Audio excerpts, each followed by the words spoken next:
नमस्कार, मैं डॉक्टर अनीता जैन, सह आचार्य समाजशास्त्र, राजकीय महाविद्यालय सिरोही में कार्यरत हूँ। राजकीय महाविद्यालय सिरोही मोहनलाल सुखाड़िया विश्वविद्यालय से संबंध है। मैं तृतीय वर्ष के प्रथम प्रश्न पत्र सामाजिक विचारक, जिसका कि पेपर कोड 3681 है, के द्वितीय यूनिट के एमाइल तुर्खिम की जीवनी के बारे में आपको बता रही हूँ। एमाइल तुर्खिम फ्रांसीसी विद्वान ने समाजशास्त्र में बहुत महत्वपूर्ण योगदान दिया है। कह सकते हैं कि कॉम्ट ने जिस संप्रदाय की नींव डाली, उस पर तुर्खिम ने समाजशास्त्र रूपी भवन खड़ा किया। फ्रेंच विचारकों में इसीलिए तुर्खिम को कॉम्ट का उत्तरदायी या उत्तराधिकारी मानते हैं। कॉम्ट की तरह ही तुर्खिम धार्मिक व तात्विक विचारधारा से बहुत दूर प्रत्यक्षवादी विचारधारा के समर्थक रहे हैं। उन्होंने वैज्ञानिक दृष्टिकोण को जागृत करने के लिए अपने को सजग रखा। उनका ये विश्वास था कि यदि समाज को या सामाजिक घटनाओं को समझना है तो कल्पना के आधार पर उसे नहीं समझा जा सकता। उसके लिए तो वास्तविक तथ्यों को सम्मिलित कर उसका विश्लेषण करना व कार्य कारण संबंधों के आधार पर ही व्याख्या कर समझा जा सकता है। तुर्खिम इस बात पर बल देते रहे कि सामाजिक घटनाओं का जन्म सामूहिक चेतना, धारणा या भावना से होता है और इसीलिए अपने सामूहिक प्रतिनिधित्व का सिद्धांत प्रतिपादित कर सामाजिक विचारधारा में महत्वपूर्ण व आधारभूत योगदान दिया है। फ्रेंच दार्शनिक व चिंतक एमाइल तुर्खिम का जन्म 15 अप्रैल सन 1858 में उत्तरी पूर्वी फ्रांस के लॉरेन क्षेत्र में स्थित एपिनल नामक एक छोटे से कस्बे में हुआ।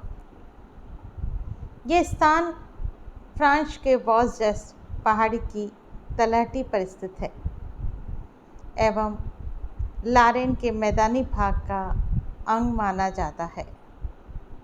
इस क्षेत्र का ऐतिहासिक महत्व फ्रांस में अत्यधिक है, क्योंकि यही क्षेत्र राजनीतिक, सामाजिक व सांस्कृतिक क्षेत्र में महत्वपूर्ण योगदान देते हैं। बाल्यावस्था से ही तुर्खिम अत्यंत गंभीर प्रकृति और कुशाग्र बुद्धि के धनी थे। अपनी कैथोलिक प्राध्यापिका के प्रभाव में आकर धार्मिक कृत्यों में लगे रहते थे, पर धीरे धीरे अनुभव क्षेत्र में प्रवेश करने पर उनकी यह धार्मिक कट्टरता समाप्त हो गई। तुर्खिम ने अपना प्रारंभिक शिक्षा एपिनल की स्थानीय संस्था एपिनल कॉलेज से स्नातक स्तर तक शिक्षा प्राप्त कर उच्च शिक्षा के लिए फ्रांस की राजधानी पेरिस चले गए। पेरिस में उन्होंने एकोल नॉर्मल अकादमी में प्रवेश पाने का प्रयास किया, जहां 2 बार असफलता का मुंह देखने पर भी अंततः सन 1879 में तुर्खिम को इस संस्था में प्रवेश मिल गया। इस संस्था में फ्रांसीसी, लैटिन व ग्रीक दर्शन आदि विषयों पर शिक्षा दी जाती थी, जिसमें तुर्खिम सम्मिलित रहे, परंतु प्रत्यक्षवादी व वैज्ञानिक मनोवृत्ति वाले तुर्खिम इन विषयों में अत्यधिक रुचि नहीं ले पाते थे, क्योंकि उन्हें तो समाज की वास्तविक, राजनीतिक, भौतिक, सामाजिक आदि दशाओं के अध्ययन में रुचि थी। तुर्खिम का यह दृढ़ विश्वास था कि ज्ञान में प्रत्यक्षवाद अवश्य होना चाहिए। तुर्खिम की इस मनोवृत्ति पर हेनरी पियरे ने कहा, एक पीढ़ी पूर्व के प्रसिद्ध प्रत्यक्षवादी समाजशास्त्री कॉम्ट की मनोवृत्ति के अनुरूप ही इनकी मनोवृत्ति है। सन 1880 में इसी संस्था में कॉलेंजस की नियुक्ति हुई। प्रसिद्ध प्रत्यक्षवादी व महान इतिहासकार प्रोफेसर कॉलेंजस का दुर्खिम से विशेष स्नेह था व उनका प्रभाव दुर्खिम पर पड़ा। दुर्खिम ने इन्हें अपना गुरु माना व यही कारण है कि उन्होंने मॉन्टेस्क्यू पर अपनी थीसिस, जो उन्होंने लैटिन भाषा में लिखी थी, प्रोफेसर कॉलेंजस को समर्पित की। इसी संस्था के एक अन्य शिक्षक डेला क्लांची का भी दुर्खिम पर प्रभाव पड़ा। इन्हीं के प्रभाव से दुर्खिम ने अपने विचारों को एक सफल कुशल शिक्षक के रूप में प्रतिस्थापित किया।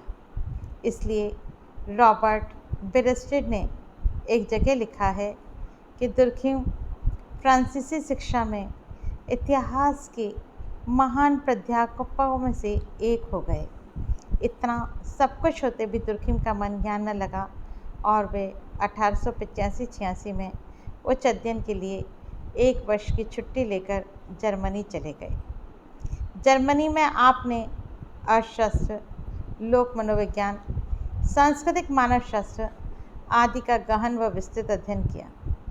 यहीं पर कॉम्ट के सार गर्भित लेखों को पढ़ने का अवसर मिला, जिससे प्रभावित होकर दुर्खिम ने समाजशास्त्री प्रत्यक्षवाद को जन्म दिया। जर्मनी में प्रसिद्ध मनोवैज्ञानिक विल्हम वुंट ने प्रभावित होकर मनोवैज्ञानिक प्रयोगशाला में अध्ययन कर समाज के अध्ययन में अत्यधिक वस्तुनिष्ठता प्राप्त करने पर बल दिया।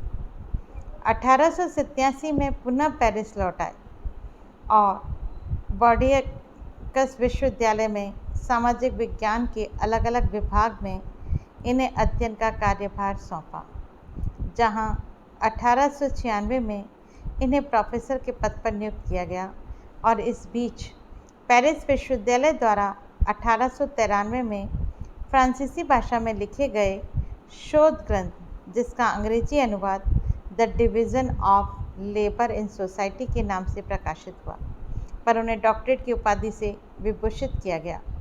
इस ग्रंथ से दुर्खिम का असाधारण ख्याति प्राप्त हुई और इसके 2 वर्ष बाद ही 1895 में the rules of sociological method की रचना की और इसके 2 वर्ष बाद suicide A study of sociology के नाम से उनकी रचना प्रकाशित हुई, जो कि विश्व के प्रमुख समाजशास्त्रियों में स्थान मिल गया।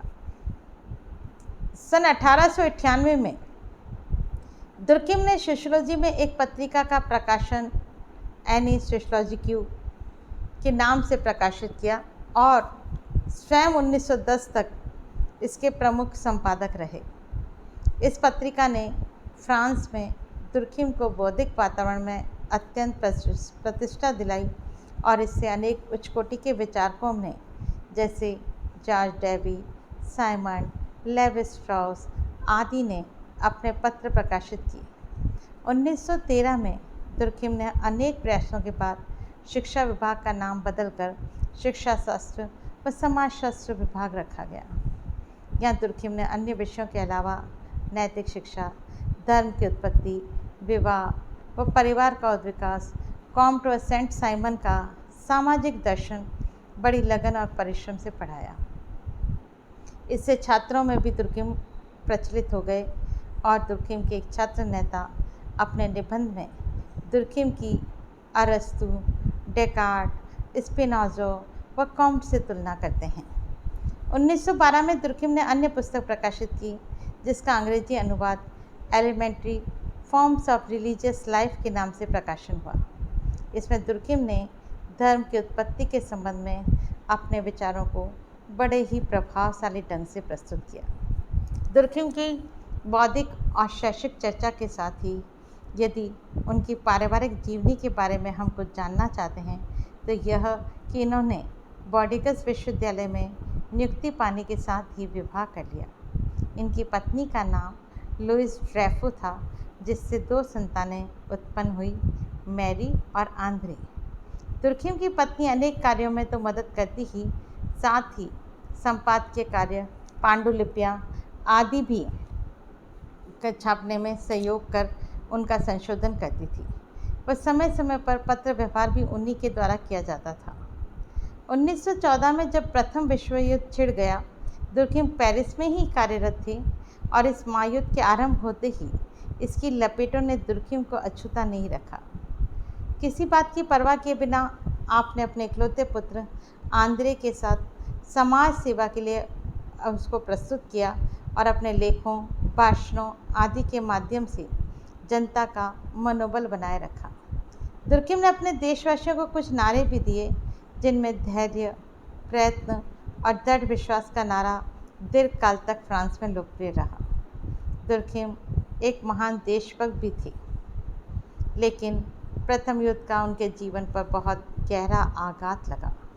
1915 में उनके इकलौते पुत्र आंद्रे की युद्ध में वीरगति हुई और 16 के दिसंबर में उन्होंने जो बिस्तर पकड़ा तो वह अपने आप को कभी भी संभाल नहीं पाए। नवंबर 1917 में फोंटेनाब्ला नामक स्थान में उनकी मृत्यु हो गई।